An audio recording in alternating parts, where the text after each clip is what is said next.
Welcome to this evening's meeting of the Planning Committee of Woking Borough Council. On, if I look at the date, I don't know what the date is. The 2nd of August, 2022. This meeting is being held as a hybrid meeting with the committee members present in the room this evening, while some officers are attending the meeting in person and some connecting via Microsoft Teams. The meeting is being live streamed on YouTube. My name is Councilor Rochelle Shepherd-Dubay, and I chair the meeting. The Planning Committee consists of 9 elected borough councilors and are supported by a variety of professional officers. This is a quasi-judicial committee with formal set procedures which must be adhered to. Firstly, the planning officer will present the application, and then only those speakers who are registered to speak will be invited to address the committee. No applicants, objectors, or supporters are permitted to address the committee, ask questions, or disrupt the meeting. Everyone has had the opportunity to comment on each application through the consultation process. Please note there is a strict time limit of 3 minutes per category of a speaker, those being town and parish councils, and then objectors, supporters, and those of the borough members affected by the application. Members of the committee are more impressed by the quality of what you have to say rather than how long you speak. But above all, please stay within your time limit. Following the registered speakers, the members of the committee will discuss and debate each application and seek clarification from the council's professional planning officers in order to try and reach a decision. The decision is reached by the committee, may or may not agree with the recommendation by the presenting case officer. Finally, it is the committee's responsibility to determine any valid planning application based on national and local planning policies and relevant decisions of the relevant planning inspectorate. Our role is not to suggest alternatives to the application or to consider whether they are a good idea, whether they're needed, whether they're too costly, or whether there are alternative uses of the site or more suitable uses of the land elsewhere.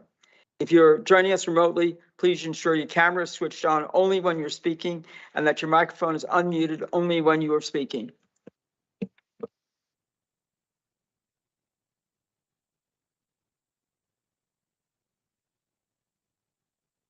Thank you, Chair. Apologies received from Councillor David Cornish this evening.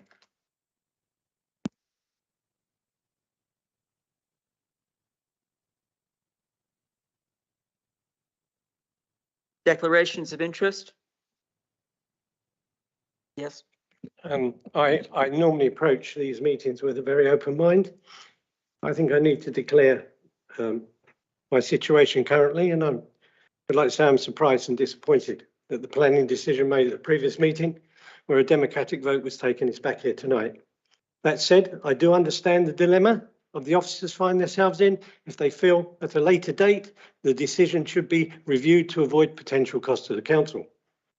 If the new administration, in conjunction with officers, having taken advice, chose another course of action, that's for them to decide, as the committee has already made their decision. It should not be for another committee to second guess decisions made by a properly constituted, democratically appointed planning committee, which, having taken advice from the same officers that are in this room tonight, with the support of legal representation from the council legal representative, has come to a reasonable decision. Are you planning on having a this being the statement? case, I need to just tell you what my declaration of interest is. Pardon me, is this a political statement? I will be abstaining on the matter in hand for this. So you can choose whether you wish to have me to remain in this room. Thank you. John, can I just confirm if that's a personal or a prejudicial interest you're declaring? That's prejudicial to the procedure, isn't it? But it's a personal issue. So if you're happy with a personal, then you can remain in the room. Thank you.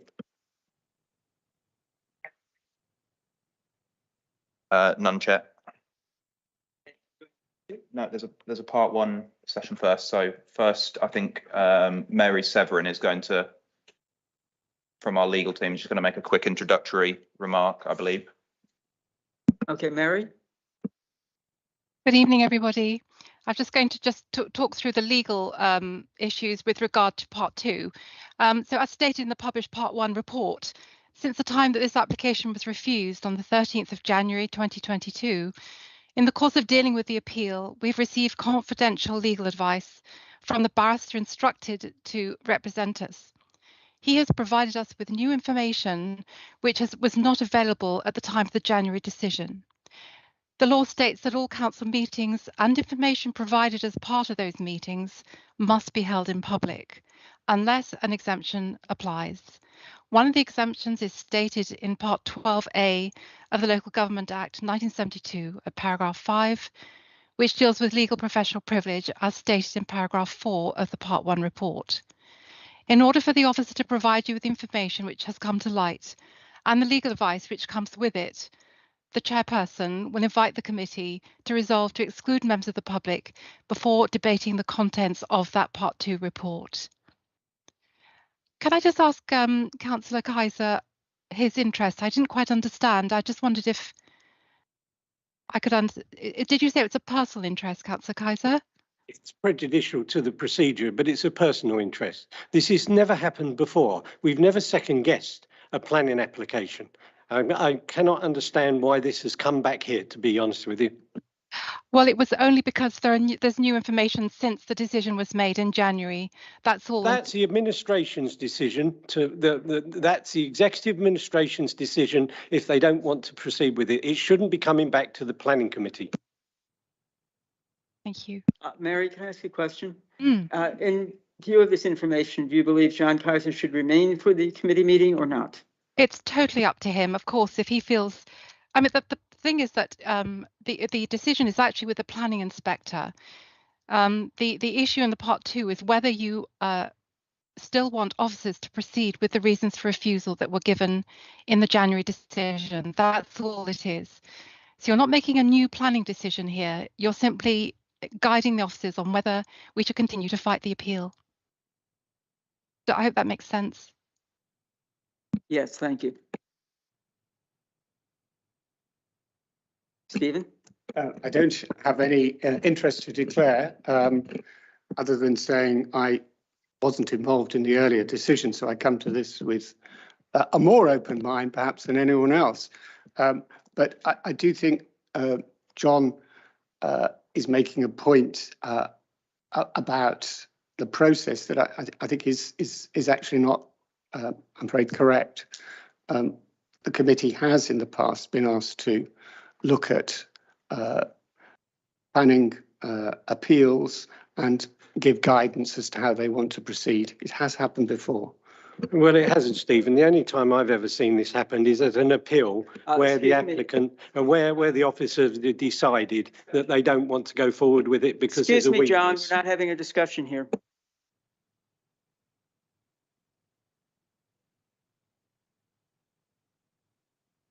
Mary, can I just confirm one of the ward members who's speaking tonight has asked whether or not he could speak instead in the Part 2 session to be able to discuss some of the arguments in there, because obviously as a ward member he has access to the Part 2 papers. Would that be acceptable?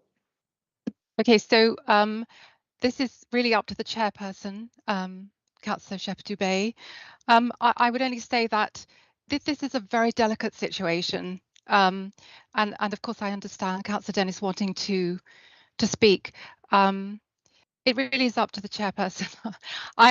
You know, as you will know, I'm not particularly inclined to take risks here about influencing the committee in terms of the decision they make in light of the difficulty of this decision. But of course, as long as things are kept confidential, and I'm sure they will by Councillor Dennis, it's up to you, Councillor Dubé. Yes, I'm happy. It's really a question for Mary. I understand what John said, and I understand the counter from Stephen. I'm not aware. I was the exec member for 3 years. I wasn't aware that we took anything back to the committee. I personally don't think it's right to do that. I think if you want to make the decision, you should make the decision, but I don't think it's right. And then you exclude the public. The public won't have that information. The ward member will, because he's a councillor and he can have that information, but the members of the public won't. So the whole thing will be blind. So what happens to democracy? The planning committee is quite unique in that respect. Would it be right if I come back, Councillor Dubé? Is that right if I come back to that? Yes.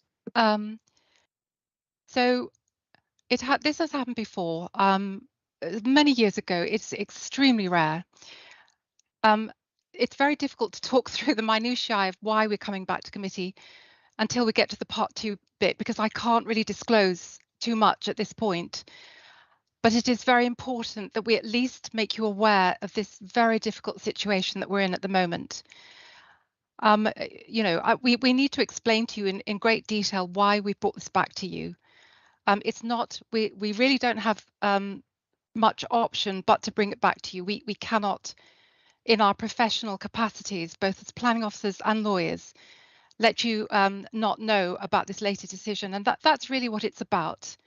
You're completely at will to make whatever decision you wish, of course you are, after hearing what the officers have to say in the Part 2 report. I can elaborate more when we get there. Thank you.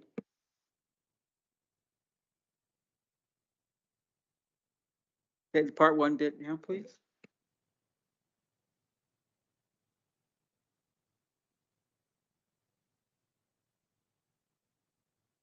Thank you, Chair. Can you hear me okay? Should be better now. Thank you. Good evening, members. This is application number 203544, land to the west of St Anne's Drive and south of London Road. The application is for a full planning permission for the erection of 54 dwellings, including 19 affordable homes, together with associated access road from St Anne's Drive, landscaping and open space. As outlined earlier, the presentation will be in 2 parts.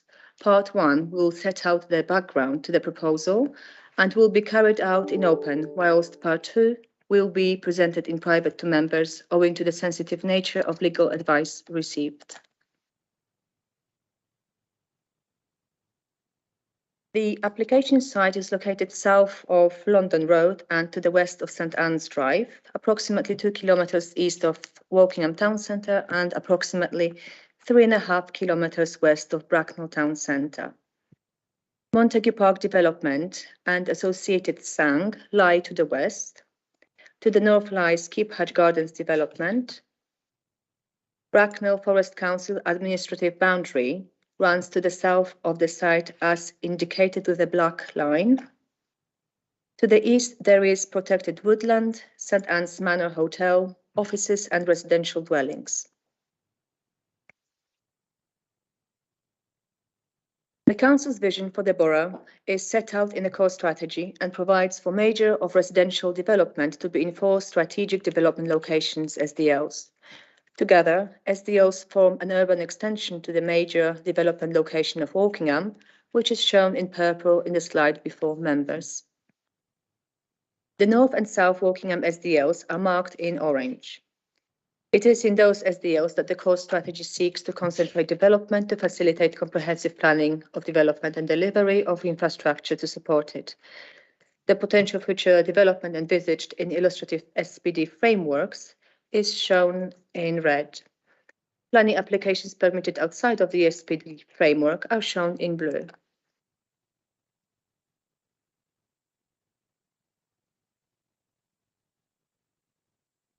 The slide shows the application size location with SDL residential development in purple, Montague Park, and orange, Keep Hatch Gardens. The Coppet Beach Park and Ride is shown in blue. Highlighted in green are areas of open space or landscape features which benefit from a special status. To the west and south of the site lies Buckhurst Meadows, which, by virtue of being a Sang, will be retained in perpetuity. Ancient woodland further south forms part of St Anne's Sang. Again, it will be retained in perpetuity given it is to mitigate development south of the railway. Excuse me. This Sang will extend up to the western boundary of A329M. To the east, the site abuts protected woodland and a number of residential dwellings and St Anne's Manor Hotel located further east. East of the A329M, there is currently under consideration an application which seeks to designate this area as public open space, but it is yet to be determined.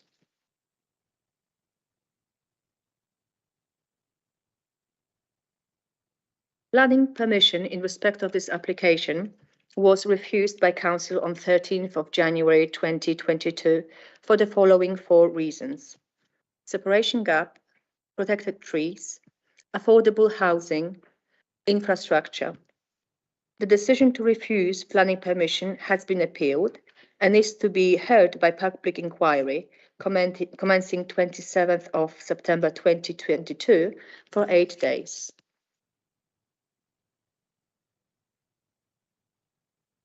Since the application was refused on 13th of January, new information has come to light. The council was able to demonstrate the 5-year housing land supply when the application was decided in January 2022. Council can at present no longer maintain that it can demonstrate the 5-year housing land supply. In consideration of this new information and in anticipation of the upcoming inquiry, appealing the council's decision, the application is brought back to planning committee for members to consider the council's appeal case and authorize the decision to be taken as recommended in the Part 2 report. This concludes the presentation of Part 1 report.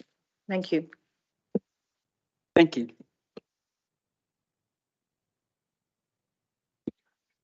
Mr.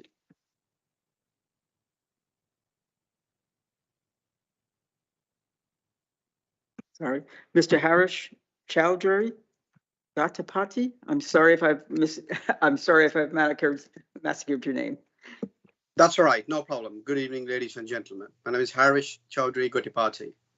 So I'm opposing this proposal on my own personal ground. So, like, firstly, the environmental and wildlife issues. Also, if any expansions have to be happening in the future for public transport or trains, this would severely object. This would severely cause future issues. Not only that, we don't have enough public transports, and the trains are quite bad from Wokingham, so from the town centre, and the public transport from the location to the town centre, and the roads and the infrastructure are quite bad too. Also, mainly the schools. We have, as an example, we have a good number of Hong Kong people recently immigrated because of the issues in Hong Kong, and the schools are full in this area in particular.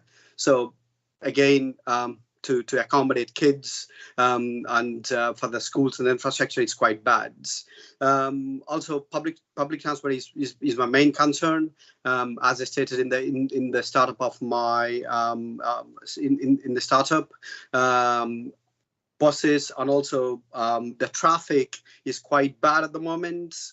It's really horrendous, and the traffic and the cars and the pollution. And last bit is the water scarcity. So we have a lot of hard water. I don't know if there is any geological survey happened in the past. The water quality is so poor.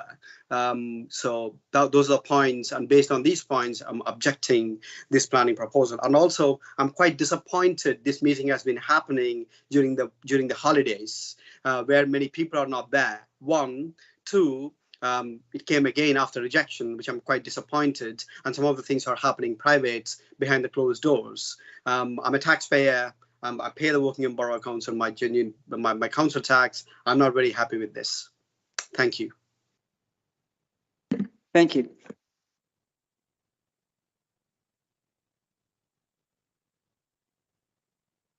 Does anybody want to discuss anything in the Part 1 report? Okay. Thank you, Chair. I do share the concern that, and I understand the reasons we have been given, but I do share the concern that we have residents, we had a vast amount of residents object to this. Originally in the original planning application on which I sat on, I was there at that particular meeting, over 300 objections, and they will not be able to hear genuine reasons and information as to why this is changing. So I do want to make that clear that I do feel very uncomfortable about this situation, that residents are being excluded from this potential Part 2 meeting. Okay. Thank you, Madam Chairman. I'm very disturbed by this process we're being asked to go through this evening. I've been a member of the planning committee for on and off for quite a few years. What's been proposed seems to me to be a rare event. I thought it was unprecedented, but I understand that it may have happened once or twice, but a very long time ago. Either way, it's not desirable. At present, after the planning committee refuses a planning application, the applicant has the right to appeal to the planning inspectorate, who may overturn the committee's original decision. That we all understand. What we've been asked to do here is to intervene in the process because some people, not committee members, believe that some of the reasons for refusal that the committee chose are now invalid. They may be right or they may be wrong in that view, but it sets a precedent. I thought it set a precedent, which potentially undermines the well-established democratic process whereby the decision of the planning committee to refuse an application, if appealed against, goes direct to the planning inspectorate without being tampered with, even by the planning committee itself. I chaired the meeting of the planning committee which first considered this application. I voted to approve the application, but the committee decided otherwise. I respect that decision, which was properly made. I could support this process this evening, which might assist my contrary view, but I will not do so.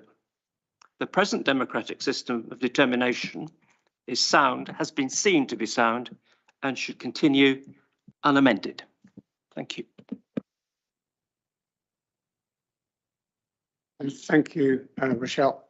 I think every one of us sitting here feels uncomfortable with this process. I think we all would prefer, much prefer, than not to have to be a Part 2 report and the exclusion of the public. I don't think that's going to be contested by anyone.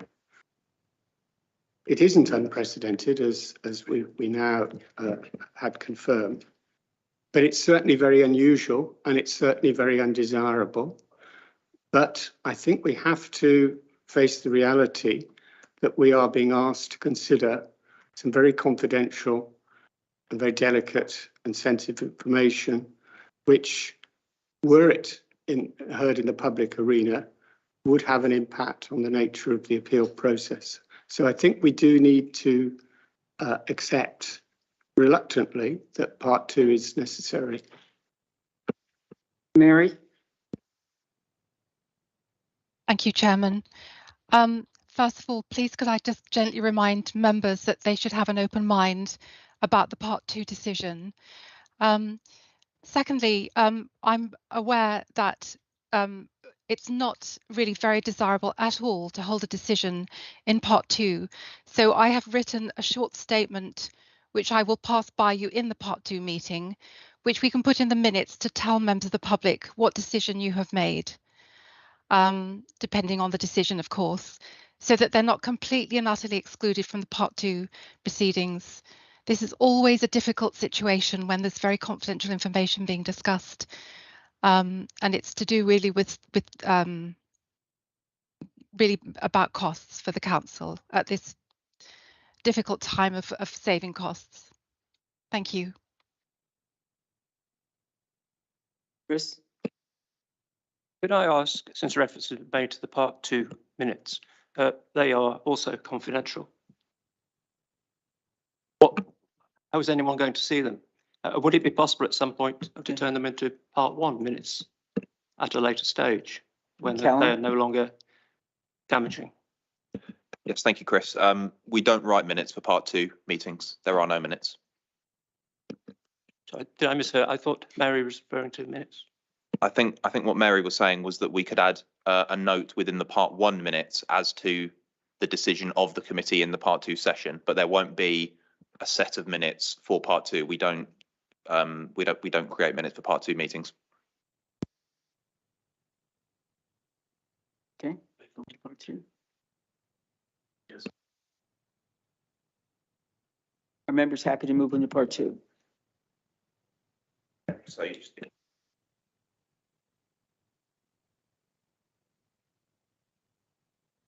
Under section 100A, Part 4 of the Local Government Act 1972, the public will be excluded from the meeting during the discussion and decision-making related to the agenda item 29 on the grounds that they involve the likely disclosure of exempt information as defined in paragraph 5 of Part 1 of Schedule 12A of the Act as amended as appropriate.